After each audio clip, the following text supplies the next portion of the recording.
بسم اللہ الرحمن الرحیم۔ گمنام ہیرو کے معزز ناظرین السلام علیکم۔ دوستو لائک ضرور کر دیا کریں، شکریہ۔ آئیے چلتے ہیں کہانی کی طرف۔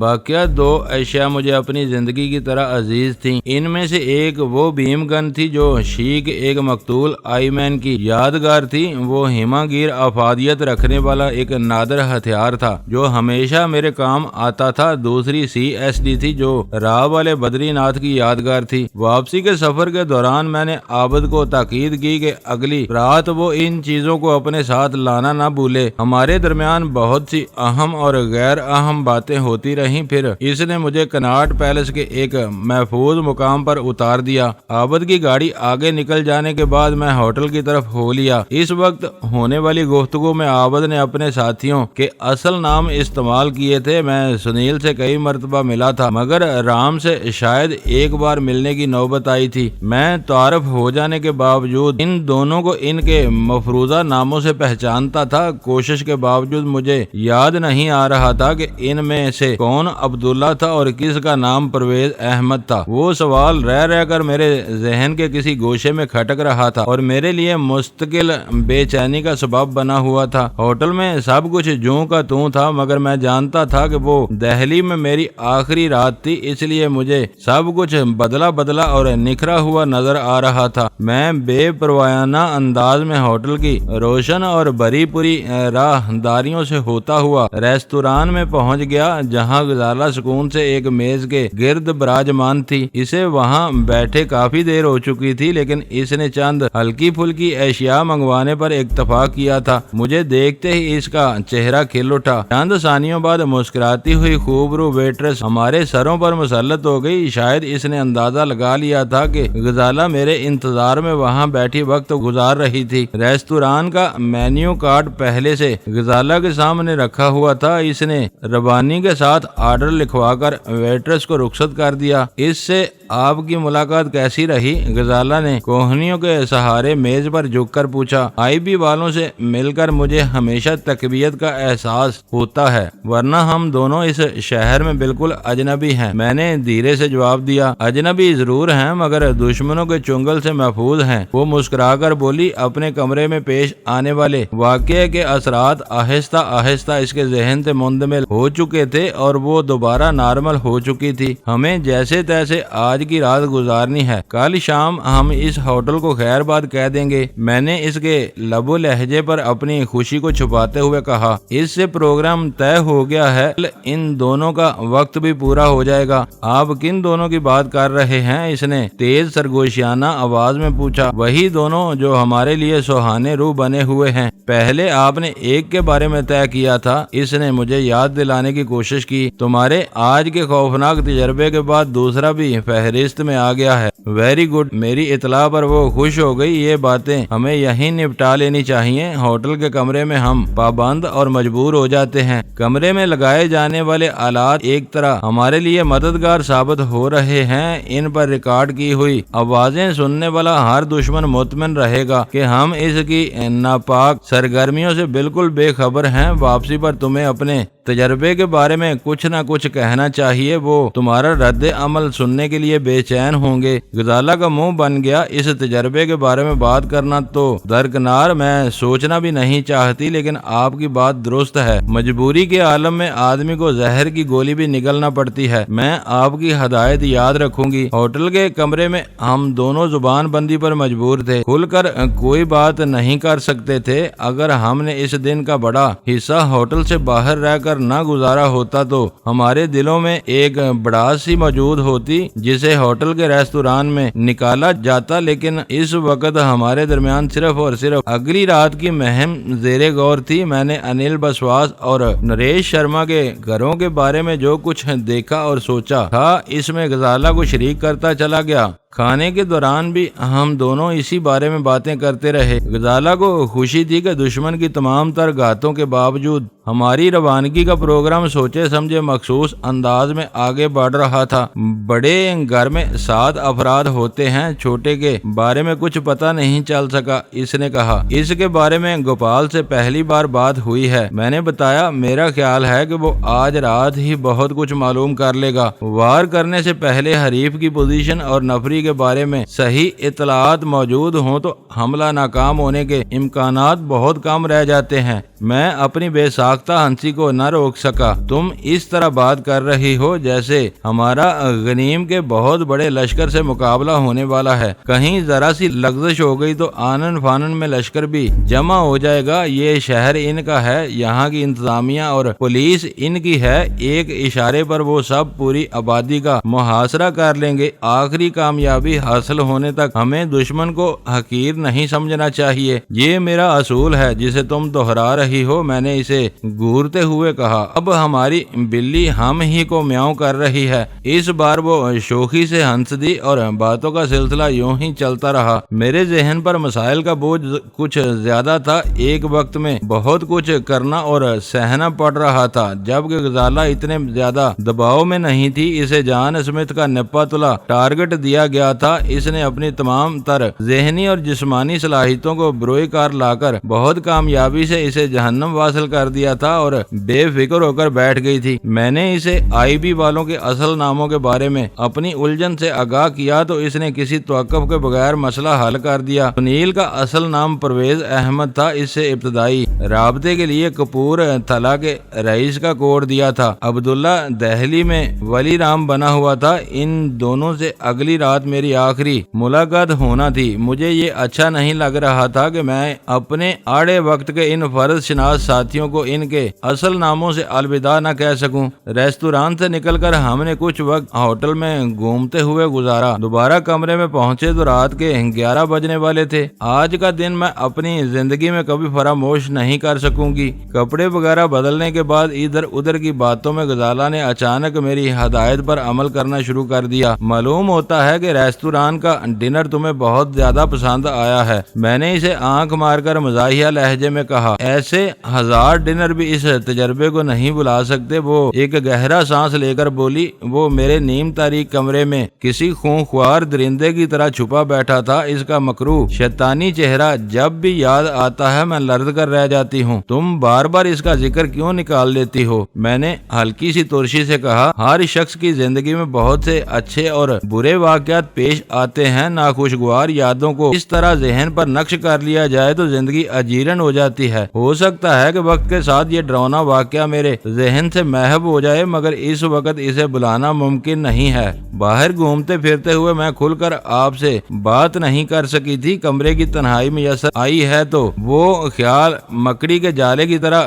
پھر دماغ پر چھا گیا ہے۔ اس منحوس اور مردود شخص کے بارے میں ایک مرتبہ دل کھول کر بات کر لو۔ بار بار کے اس تذکرے سے مجھے چڑ ہونے لگی ہے۔ یوں معلوم ہو رہا ہے جیسے تم مجھے کچھ جتانے کی کوشش کر رہی ہو، میں نے بیزاری سے کہا۔ آپ بلا وجہ ناراض ہو رہے ہیں، بھلا میں آپ کو کیا جتانے کی کوشش کروں گی؟ غزالہ کی آواز میں آزردگی سمٹ آئی۔ میں تمہیں اپنے ساتھ دہلی لایا تھا۔ شاید تم یہ سوچ رہی ہو کہ تمہاری حفاظت کرنا میری ذمہ داری ہے جسے میں پورا نہیں کر سکا۔ آپ بلا وجہ اتنی دور کی بات سوچ رہے ہیں۔ مجھ سے قسم لے لیں جو میرے دل میں یہ خیال بھی آیا ہو، میں نے آپ کی ذات کو اپنا سہارا بنایا ہے۔ وقت نے ثابت کر دیا ہے کہ میرا یہ فیصلہ غلط نہیں تھا۔ رہا وہ واقعہ تو وہ کسی کے ساتھ بھی پیش آ سکتا ہے۔ مجھے اب بھی حیرت ہے کہ تم نے اس کو کیسے زیر کیا ہوگا۔ میں نے اپنے لہجے میں نرمی پیدا کرتے ہوئے کہا۔ وہ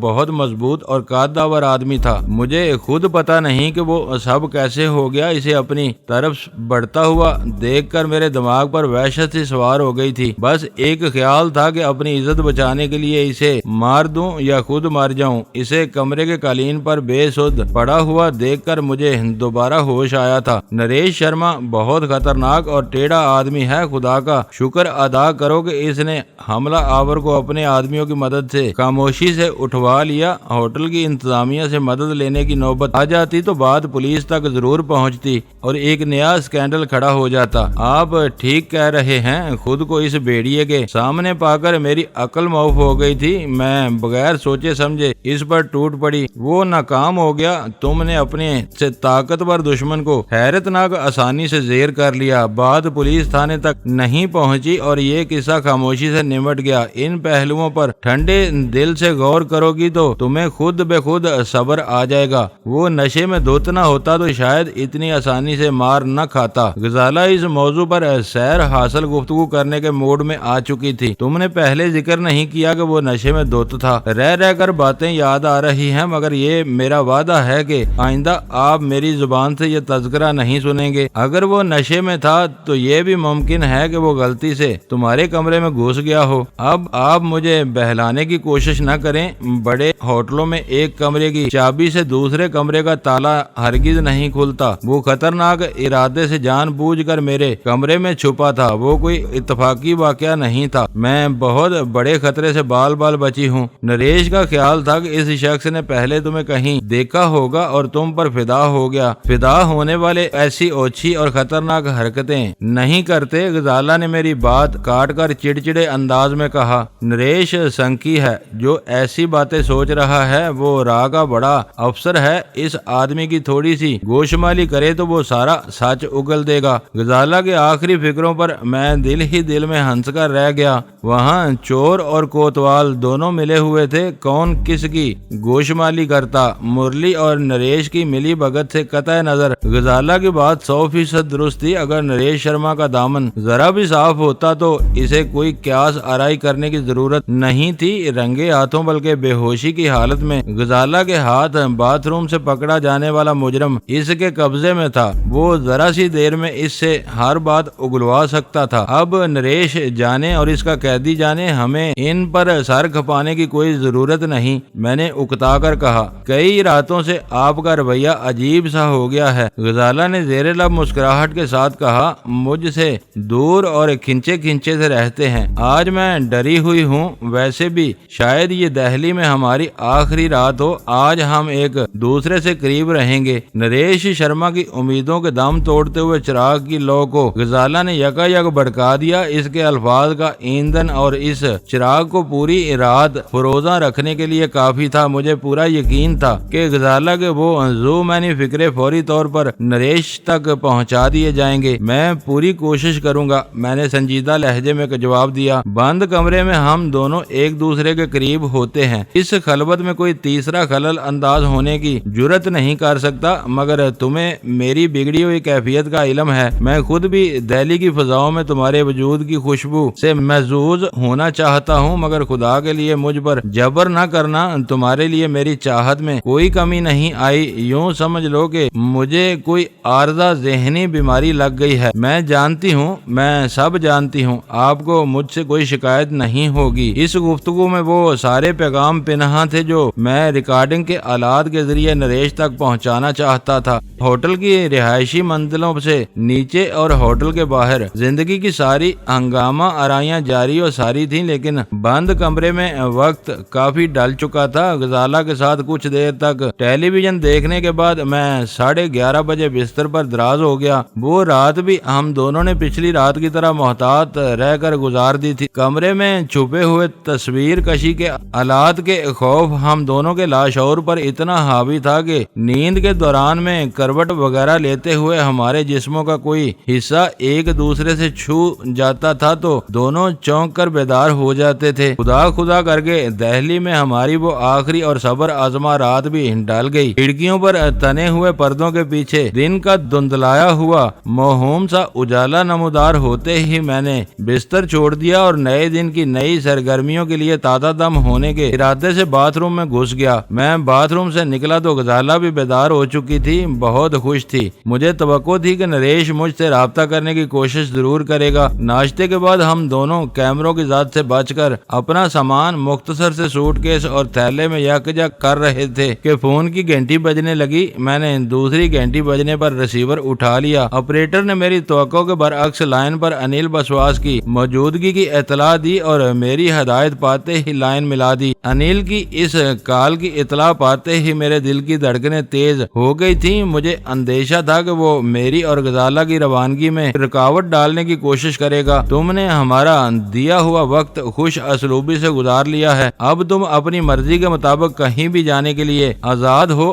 یہ میرا وعدہ تھا جو آج پورا ہو گیا۔ اس کی آواز دھیمی اور پرسکون تھی۔ میرا مشاہدہ تھا کہ وہ نریش شرما کے مقابلے میں زیادہ متحمل مزاج تھا۔ میں تمہارا شکر گزار ہوں کہ شکوک و شبہات کی دھند سے گزرنے کے بعد آخر کار تم میری طرف سے مطمئن ہو گئے ہو۔ اس وقت انیل بسواس نے گفتگو کا آغاز انگریزی میں کیا تھا۔ میں نے بھی اسی زبان میں جواب دیا جو آپ اور تم کے کسی نازک امتیاز سے آ رہی تھی۔ یہاں تمہارے ساتھ کچھ زیادتیاں ہوئی بھی ہوں گی۔ وہ میرے تشکر امیز کلمات کو نظر انداز کر کے کہہ رہا تھا، یہ موجودہ حالات اور ہمارے طریقہ کار کی مجبوریاں ہیں جن پر میں معذرت کرنے کی ضرورت محسوس نہیں کرتا۔ ہمارے ساتھ کچھ وقت گزار کر تم نے سمجھ لیا ہوگا کہ رازداری اور تحفظ کا کیا مفہوم ہوتا ہے۔ میں بہت کچھ سمجھ چکا ہوں، میں نے کچھ سیکھا بھی ہے۔ پاکستان لوٹنے کے بعد تمہارے عظیم مقاصد کے لیے کام کر کے مجھے خوشی محسوس ہوگی۔ یہ ابتدائی مرحلہ ہے، وقت گزرنے کے ساتھ تم کو فخر کا احساس ہوگا۔ تم دنیا کی دو بڑی اور عظیم قوتوں کے ساتھی ہو۔ کل رینا نے اس بارے میں تمہاری آخری بریفنگ دے دی ہوگی۔ رینا کی بتائی ہوئی ہر بات خیال انگیز تھی۔ میں تمہارا ممنون ہوں کہ تم نے مجھے یہ سب بتانا ضروری سمجھا۔ میں یہ باتیں جانے بغیر بھی تمہارے لیے کام کرنے پر آمادہ ہو چکا تھا۔ میرے لیے ہزاروں روپے ماہانہ کی اضافی آمدنی بہت اہمیت رکھتی ہے۔ ابتدا میں تم اس کام کو اپنے ملک اور قوم سے غداری تصور کر رہے تھے۔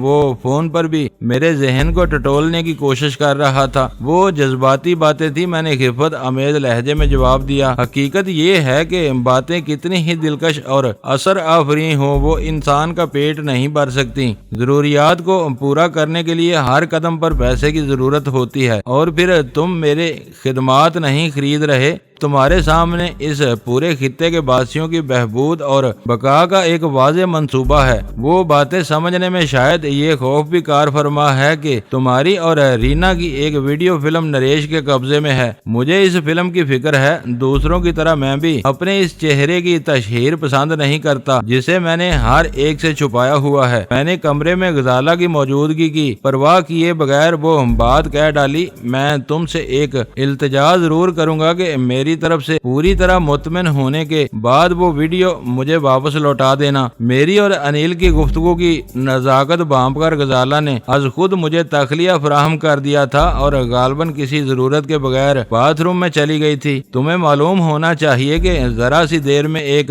فلم سے کئی کیسٹ تیار کیے جا سکتے ہیں۔ ایک فلم واپس لے کر بھی تمہیں اس کے خوف سے نجات نہیں مل سکے گی۔ تم سے مل کر میں نے یہ اندازہ لگایا ہے کہ تم قول کے پکے ہو، جو کہتے ہو اس پر پوری سچائی سے عمل کرتے ہو، اور جو کچھ نہیں کرنا چاہتے اس کے بارے میں سرے سے بات ہی نہیں کرتے۔ میرے اطمینان کے لیے صرف اتنا کافی ہے کہ تم میری التجا قبول کر لو۔ انیل بسواس لاکھ بارہ دیدہ اور خرانٹ صحیح مگر ایک انسان تھا۔ میری خوش آمدانہ باتوں پر اس نے کسی مسرت کا اظہار نہیں کیا، لیکن اس موضوع کو وہیں سمیٹتے ہوئے صرف اتنا وعدہ کر لیا کہ وہ میری فرمائش پر غور کرے گا۔ اپنی حکمت عملی کے تحت میں اسے یہ باور کرانے کی توڑ کوشش کر رہا تھا کہ میں اس کے بچائے ہوئے جال میں پھنس کر پوری طرح بے بس ہو چکا تھا۔ انیل کے روبرو نہ ہونے کی وجہ سے میں اس کے رد عمل کا صحیح اندازہ لگانے سے قاصر تھا، لیکن اس کی باتوں سے ظاہر ہو رہا تھا کہ مجھے اپنی کوششوں میں کامیابی حاصل ہو چکی تھی۔ غالب امکان یہ نظر آ رہا تھا کہ وہ ہماری روانگی میں رکھنا اندازی کی کوئی کوشش نہیں کرے گا۔ دہلی میں قیام کی پابندی ختم ہونے کے بعد تمہارا کیا ارادہ ہے؟ ریسیور پر سنائی دینے والی انیل بسواس کے سوال نے مجھے چونکا دیا۔ ہو سکتا ہے کہ کل ہم پاکستان کے لیے روانہ ہو جائیں۔ میں نے دل کی تیز دھڑکنوں کے ساتھ جھوٹ بولا۔ میری نیک تمنائیں اور دعائیں تمہارے ساتھ ہیں۔ انیل بسواس نے الوداعی کلمات کے ساتھ فون بند کر دیا۔ بھارتی سیکرٹ سروس میں انیل بسواس کا منصب بہت اعلیٰ تھا، گو نریش شرما براہ راست اسی کو جواب دے تھا، مگر ان دونوں کے مراتب میں بہت زیادہ فرق تھا۔ میں حیران تھا کہ اس وقت نریش کے بجائے انیل نے کیوں فون کیا تھا۔ اگر نریش اپنے فرائض کی انجام دہی کے سلسلے میں دہلی سے باہر تھا تب بھی وہ فون کے ذریعے آسانی سے مجھ سے رابطہ کر سکتا تھا۔ اس کی جگہ اچانک انیل بسواس کا سامنے آنا اس بات کی دلیل تھا کہ ہمارے معاملے کو ہمارے اندازے سے زیادہ اہمیت دی جا رہی تھی۔ جب تک ہم دہلی میں رہنے کے پابند تھے معاملات نریش کی سطح پر چلتے رہے، لیکن وہ پابندی ختم ہوتے ہی انیل ابھر کر سامنے آ گیا تھا۔ میرے پاس اس سے یہ سوال کرنے کی کوئی بنیاد نہیں تھی کہ اس نے مجھے عزت افزائی کے قابل کیوں سمجھا تھا۔ ایک خطرناک امکان یہ بھی نظر آ رہا تھا کہ دہلی سے روانگی کے موقع پر راہ والے ہماری کڑی نگرانی شروع کر دیں اور یہ جاننے کی کوشش کریں کہ ہم کب اور کس ذریعے سے دہلی سے روانہ ہوں گے۔ میں ان باتوں پر جتنا غور کرتا رہا اتنا ہی الجھتا چلا گیا۔ بظاہر آسان نظر آنے والے معاملات یکا یک وحشت ناک رخ اختیار کرتے جا رہے تھے۔ سب سے بڑی مجبوری یہ تھی کہ میں اس کمرے میں غزالہ سے کھل کر بات کر سکتا تھا، نہ فون پر عابد یا اس کے کسی ساتھی سے بات کر سکتا تھا۔ میں نے انیل بسواس کو ایک طرف سے تاریکی میں رکھنے کی کوشش کی تھی، اسے اپنی روانگی کے حتمی پروگرام سے آگاہ نہیں کیا تھا، جبکہ عابد سے سب کچھ طے ہو چکا تھا۔ مجھے اور غزالہ کو رات کے 8 بجے ہوٹل چھوڑ دینا تھا۔ ہمارا بقیہ وقت کہاں اور کن حالات میں گزرتا اس کا انحصار عابد علی کے پروگرام پر تھا۔ رات کے 2 بجے ہمیں آئی بی والوں کے تعاون سے کرول باغ میں اپنا سب سے بڑا آپریشن شروع کرنا تھا۔ اس کام سے نمٹتے ہی ایئرپورٹ روانگی کا منصوبہ طے ہو چکا تھا۔ اگر اس وقت انیل بسواس کا غیر معمولی فون نہ آیا ہوتا تو میں طے کر چکا تھا کہ ہم اپنے اکلوتے سوٹ کیس کے ساتھ ہوٹل کو باقاعدہ خیرباد کہیں گے اور وہاں سے عابد کے ساتھ نکل جائیں گے، لیکن انیل سے گفتگو کرنے کے بعد میں تذبذب کا شکار ہو گیا تھا۔ سامان کے ساتھ ہوٹل سے نکلنے کا مطلب دہلی سے روانگی کا کھلا اعلان ہوتا۔ شاید بل بنانے سے پہلے ہی ہوٹل کی انتظامیہ راہ نامزد کیے ہوئے کسی افسر کو ہماری روانگی کی خبر دے دیتی اور ہمیں اتنی دیر کے لیے الجھا لیا جاتا کہ راہ کے ایجنٹ ہوٹل پہنچ کر ہمارے تعاقب کی تیاری کر سکیں۔ وہ بہت خطرناک صورت حال ہوتی۔ دہلی میں آئی بی کے تینوں ایجنٹ ایک مدت سے پوشیدہ رہ کر اتنی خوش اسلوبی سے اپنے فرائض انجام دے رہے تھے کہ کسی کو کانوں کان بھی ان کے وجود کی بھنک نہیں مل سکی تھی۔ ہماری اعلانیہ روانگی کی صورت میں ہمیں ہوٹل سے لے جانے والا آدمی یقینی طور پر راہ کے ایجنٹ کی نگاہوں میں آ جاتا۔ اس لغزش کے دور رس اثرات کو میری نگاہیں بانپ رہی تھیں۔ ایک طرف انیل اور نریش کے خلاف ہمارا مشن بدترین ناکامی سے دوچار ہو جاتا، اس میں ہم سب لوگوں کی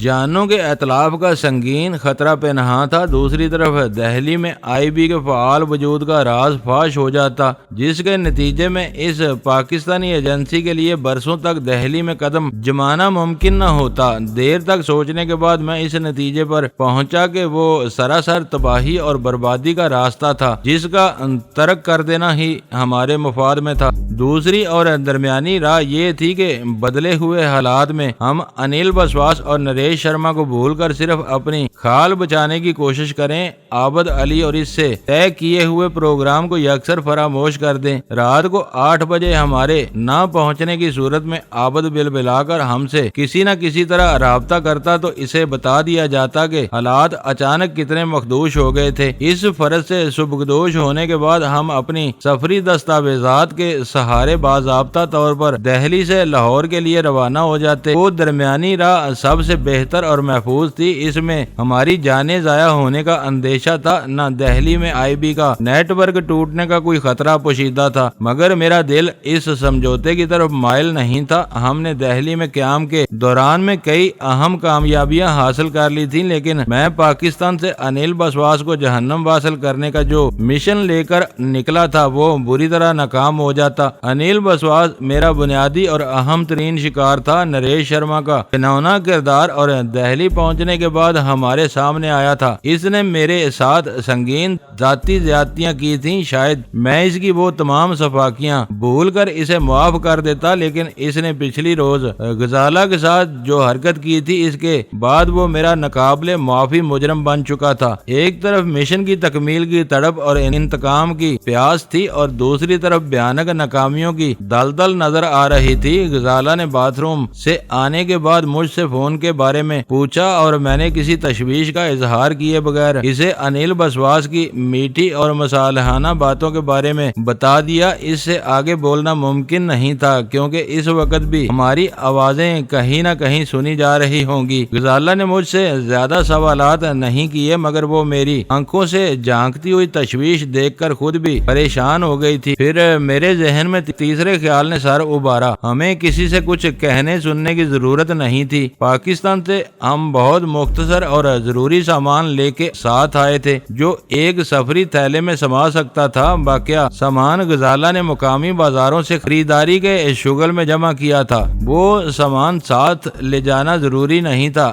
جان و مال کے زیاں کے اس نازک موڑ پر وہ سامان سوٹ کیس سمیت کمرے میں چھوڑ کر ہم خاموشی سے فرار ہو جاتے تو راہ والوں کے ہوشیار ہونے تک ہمیں خاصی مہلت مل سکتی تھی۔ جب تک وہ حالات کا صحیح اندازہ لگا کر میدان عمل میں اترتے ہم ان کی دسترس سے بہت دور پاکستانی سرزمین پر پہنچ چکے ہوتے۔ دوستو ویڈیو کو لائک ضرور کر دیا کریں۔ ISI پاک آرمی زندہ باد، پاکستان پائندہ باد۔ معزز ناظرین اپنا خیال رکھیے گا اور اپنے اس چینل کا بھی شکریہ۔